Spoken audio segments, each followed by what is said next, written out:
All right, we'll get started with Matt. Who's got the first question? We'll start with Annie.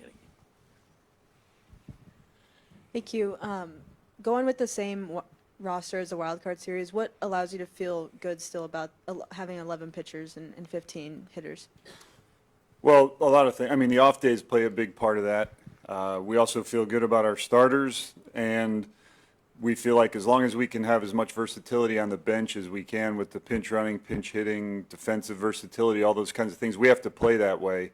So we want to be that way as long as we possibly can. Go to Mick, seated in the back right. Hey, Q, along those lines with the roster, I'm curious if you like the makeup of guys who had prior postseason experience and the guys who don't, and if you maybe need guys on the roster who don't know what they don't know along with those guys with experience. Yeah, I don't think there's any perfect formula to experience, no experience. You've seen plenty of guys over the years with no experience have huge postseasons.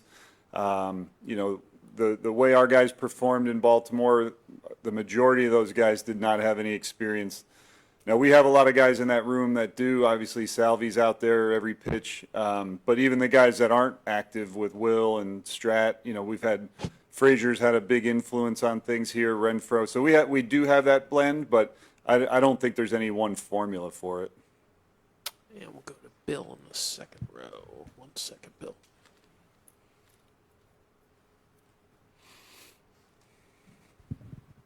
Could you talk about the impact Tommy Pham has had since he joined the team? What has he done off the field and on the field? Well, Tommy's the ultimate competitor. He's incredibly intense. We knew that getting him. He's a great worker, tireless worker. He's constantly trying to figure out what he needs to do to improve. And for a guy that's played as long as he has, that's not always the norm. His willingness to make some changes and listen to suggestions. He plays extremely hard all the time, and I think our guys respect that. Go to the left center aisle, Matt. Hey, Matt. Your team only needed 3 runs to get through Baltimore, but I'm just kind of curious, number one, what you saw in your team's approach at the plate, and if you feel like there's something else you'd like to see from them in this series. Yeah, I don't know if we only needed 3, but we could have used more. Well, we knew going into that, facing Burns, we thought that would be a very challenging game. He just the way he's been all year, the way his pitches profile and play off of each other, we expected that to be a low-scoring game. Very fortunate that we were able to win that game 1-0. The second game, Eflin, we've seen him a decent amount over the last couple of years with Tampa. He's a challenge because of the different movement. So I'm not surprised they were low-scoring games. To your point, what can we do? We just have to continue to try to put up consistent at-bats, quality at-bats. We need to use the whole field. We need to understand what they're trying to do in certain situations. One of our strengths all year has been putting the ball in play. So when we get the ball in play, getting Vinny back is big there because it opens up a little space between Bobby and Salvi. We saw that was the first inning of game 2. We got the RBI out of Vinny. Even his first game, he walked. He provides a different look for the opposing team, and something they have to plan for when they go to the bullpen as well. So more so than anything, just continue to put up at bats where we're not trying to do too much. Go to Jalen up front, then Tyler. Hey Q, where have you seen the biggest growth in Lucas Ursay to be able to handle these high pressure situations in the playoffs? Yeah, we didn't give him any time to grow. We just threw him right in there to the high leverage as soon as we got him. I mean, we were bringing him into the biggest spot in the game from day one. Everything we heard about him from the people in Oakland and all the intel we tried to dig up was his competitiveness was what stood out. He has not backed down one time from any of those challenges, and only a couple outings that have not gone his way. But for the most part, he comes in and he's attacking regardless of who's hitting, and that's what we like about him. Go 4 rows back on your right, Matt. Tyler. Mike, big picture about your team. I mean, to improve by 30 games from one year to the next is a ton. When you assessed last year after the season, what did you think was going to have to change to have a pathway to the kind of turnaround? pitching, plain and simple. I mean, we had to pitch better. We had to throw more strikes. We had to challenge hitters more. I mean, I'm a big believer. The more decisions you make opposing hitters make at the plate, the better it is for you. Now, they might beat you sometimes, but the more swing decisions they have to make, the better. We didn't do that very good job of that last year.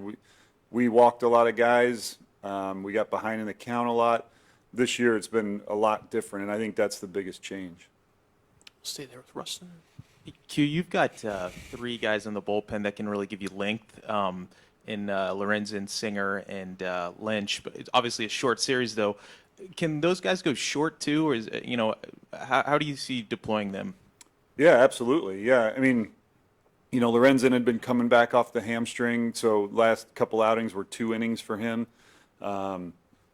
Lynch can do both. We've seen him. We've used him for 1 out, and other times he's gone 3 innings or more. So he's been extremely versatile.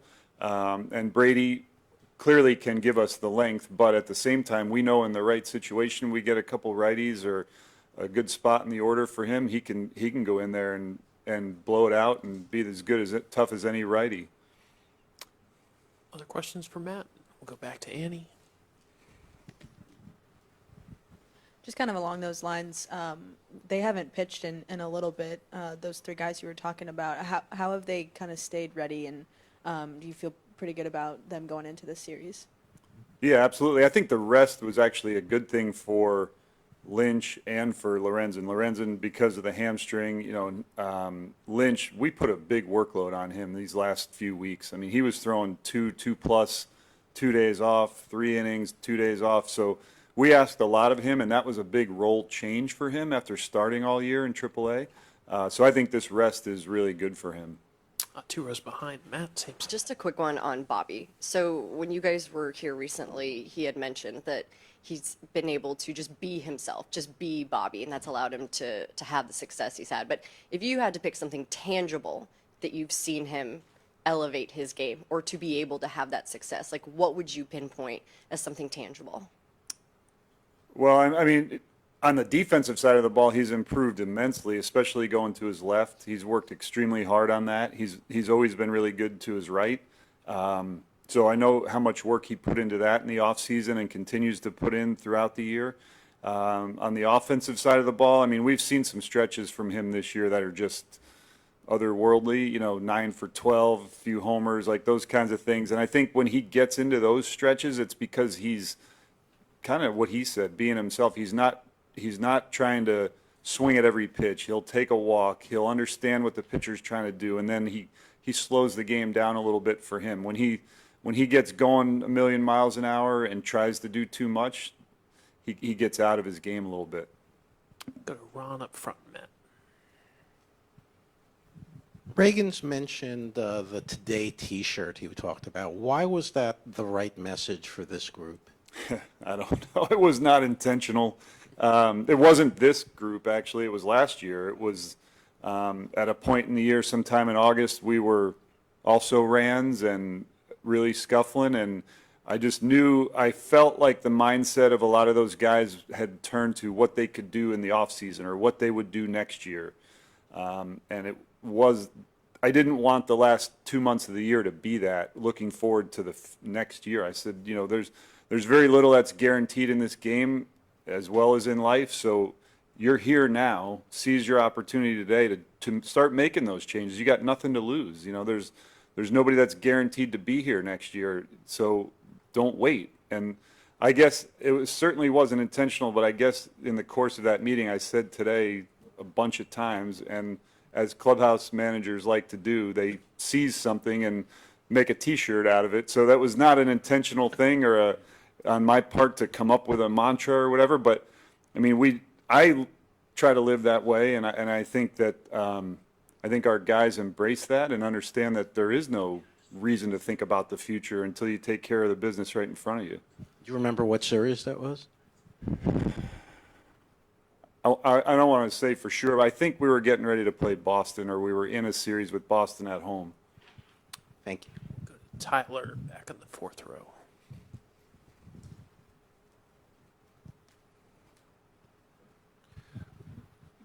Tell me a little bit about what you saw in Michael Wacha all season. Like, what has been the most impressive thing that he's brought to you in terms of his approach or his presence or whatever?